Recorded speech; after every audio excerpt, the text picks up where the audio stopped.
Welcome back into Buccaneers Total Access with head coach Todd Bowles. All right, so now since this is our final one of these of the year, figured we'd look back a little bit on the season and ahead towards this next offseason and season as well. I'm going to take Brady off the table because that's, of course, always an easier answer. But how about the MVP of the season for you, that outside of a quarterback, just in general, because that's cheating, it feels like. So outside of him, who would you give the MVP of the season to?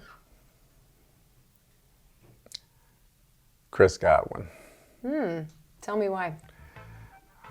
Not only battled back from injury, he does a heck of a job blocking. He does a heck of a job catching the football. He brought toughness back to our offense. He moved the chains. He's everything a Buccaneer epitomizes, and he's gotten nothing but better since he's gotten back. That's great. And how about a most improved player? Anthony Nelson. And Jamel Dean. I think Nelson really came into his own when Shaq got hurt. He had some big sack fumbles. I thought Dean, the first half or 3/4 of the year, was one of the best cover guys in the league. Wow, that's pretty incredible. And that's got to be exciting for you when you see guys making such strides like that. And then on a similar note, your rookies, always a group that you hope you see big things from the first year and improvement as well. So when you look at that group as a whole, how do you kind of rate the rookie class, and who are the guys that really stand out to you as to having really good rookie years? I thought they did a good job coming in, being professional and understanding the system. I thought Kate Otten, Rashad White, obviously Cole Keefe, they did some great things. I thought Zion did some good things on special teams. Logan Hall did not have the statistics, but I thought as the season went on, from a fundamental standpoint, understanding the run game and playing strong, I thought he got better and better, and I thought he bought in. And toward the end of the year, we weren't even calling his name for MEs, and he was playing strong, and he was jacking up some linemen. I look for him to get stronger and better in the offseason. And Camarda, obviously from day one, he's been a boomer guy, but he's been a big factor all year. Yeah, with Logan, what do you see as the potential for him in the ways that now you've seen him for a whole year that you might be able to use him a little differently? He's built sort of interesting in terms of the physique for a defensive lineman, and I know that there's even some times in the game that you used 4 versus 3. And what do you see as the way that he could potentially be used in a unique way? I think he's the ideal 3 technique, but he can also line up outside at end or even stand in a 2-point because he has that type of athleticism. He's gotten stronger and stronger, and the more he knows inside, the better he's going to be. I like him inside because the guards aren't as athletic, and he can use his quickness to get pass rush moves, but we try to limit his pass rush until he learns how to play the run, but I think he's going to be better next year.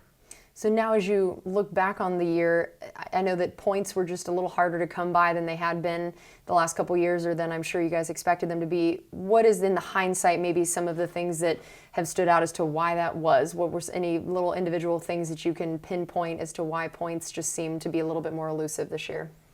Well, we weren't the same team. Obviously, we had new interior guys playing, and we had guys playing in different spots, and tight end and obviously receivers. So it took us a while to get going to figure out who we were all year, as opposed to just line up and try to beat guys. We had to really work schematically, trying to get these guys to fit where we wanted them to fit.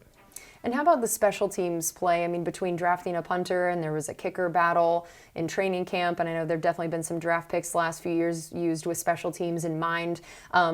All of the phases of special teams, where would you say that went this year as compared to maybe last year, some of the ways that you saw improvement in that unit?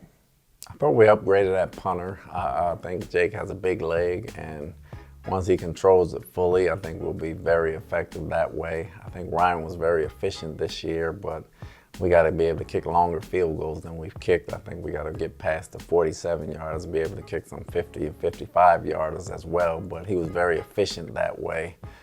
Coverage units, I thought Tompkins came in at the end of the year. He has a lot of potential. He takes care of the football. He hits the ball up the middle. He's going to get better and better. I think we need to be a little more athletic from a coverage team standpoint. Zion flashed early, and they start double teaming him, but he can be a hell on wheels when he's singled because he's so fast getting down the field, and he can make a difference. We just have to get some people to help him. We're talking to head coach Todd Bowles. I know that, again, run defense, something that you really take a lot of pride in, and there were some ups and downs in that this year of some games that a lot was given up, and some games you guys held some teams that are known for it to very few.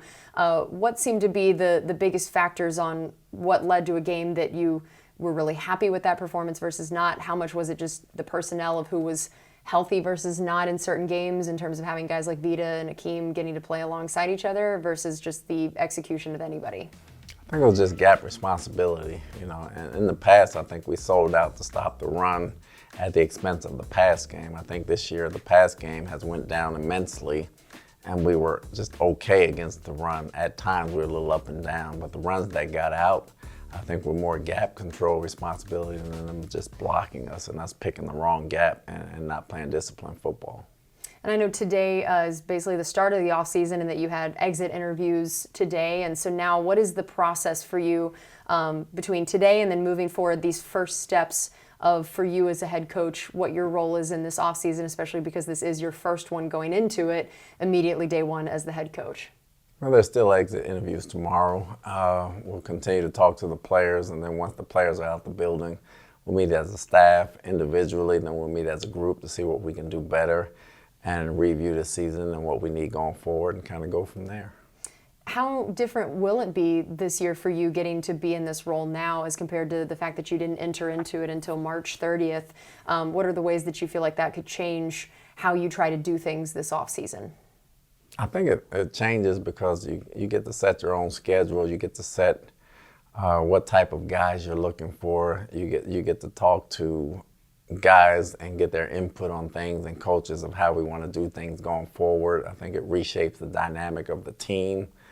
And you get to have a lot more input in what kind of team you want. I'm not saying we didn't have a good team, but you always have different inputs that you want to put, and still when you get it like March 30th, the schedule's set, the calendar's set, you're close to the draft, everything's kind of where it was, and you have to go through the year that way. But this year you get to tweak some things that you want to tweak and not have to rush into it. How much do you hope to be in communication with Jason about making your mark on the types of players that are brought in either in the draft or free agency? And if you were to describe some of the Todd Bowles players that you would want brought in here, what is that looking like in terms of their skills or who they are on and off the field? What would be the kind of prototypical Todd Bowles players? Me and Jason talk every day. We'll get into that down the line, but for me, fast, smart, and tough. That's really, and everybody's looking for that, Everyone's looking for that, but that's kind of what you want. I think we need to get faster all the way around. Definitely we got to play smarter, and we definitely like tough guys. And then now with so many free agents, of course, starting with not knowing if Tom Brady is coming back, and then just knowing how many people on this team you don't know for sure are set to be on the roster for next year. How does that change these next, maybe a couple months for you, or what is that like as a unique challenge when, especially someone like your quarterback, that there's a little bit of uncertainty in the way you try to go in and start planning for a bunch of different scenarios? Well, there's a big challenge in doing that, but there's also a lot of fun in trying to figure all that out. You try to take it day by day and enjoy the moment, and the conversations will commence in the next coming days and weeks, and we'll work out a strategy and a plan, and we'll see where everyone is, and we'll go forward from there. So what would you say would be the biggest goals for next season for you, other than getting to say winning the Super Bowl? We know that that's obviously the big goal every time, so I'm going to take that one away from you. But otherwise, what are maybe some of the smaller along the way goals that you would like to see hit with the way that you want this team to play? Well, it starts with the off season. With COVID finally being over, we need to have a solid off season. It was okay last year. It needs to be more solid this year. I think we need to be faster all the way around as a team. I think we need more team speed, and me and Jason talk about that all the time. So that's the start of it, and that's the beginning of it. And we'll kind of build it around that and see who we can sign and who we can't sign, and kind of formulate our plan of building the team that way. And we'll close with this. I know every year is a unique one, has its own unique challenges, exciting things. What are the biggest things that you feel like you learned about being a head coach, or what it takes to be a head coach after a year like this one, or this experience, what it taught you about you as a head coach? Just patience and determination. You have to make sure you don't blink and you keep the focus of the team about the team. And when you lose, you really have to keep that even more so, and that's important. And I thought those guys did a good job of blocking out the outside noise, because everyone's going to love you when you win, everyone's going to hate you when you lose, and you got to have thick skin and move on. But you have to understand that it's a process, and the team is different, and the coaches are different, and we're building towards something. So you learn patience and determination. Well, Coach, thank you so much, as always, this year for all of your time each week. I know your schedule is insane, so we thank you very much for taking the time out every week to talk with us this year. Thank you. All right, that's going to do it for us on Buccaneers Total Access with head coach Todd Bowles, brought to you by Advent Health. This is Buccaneers Radio.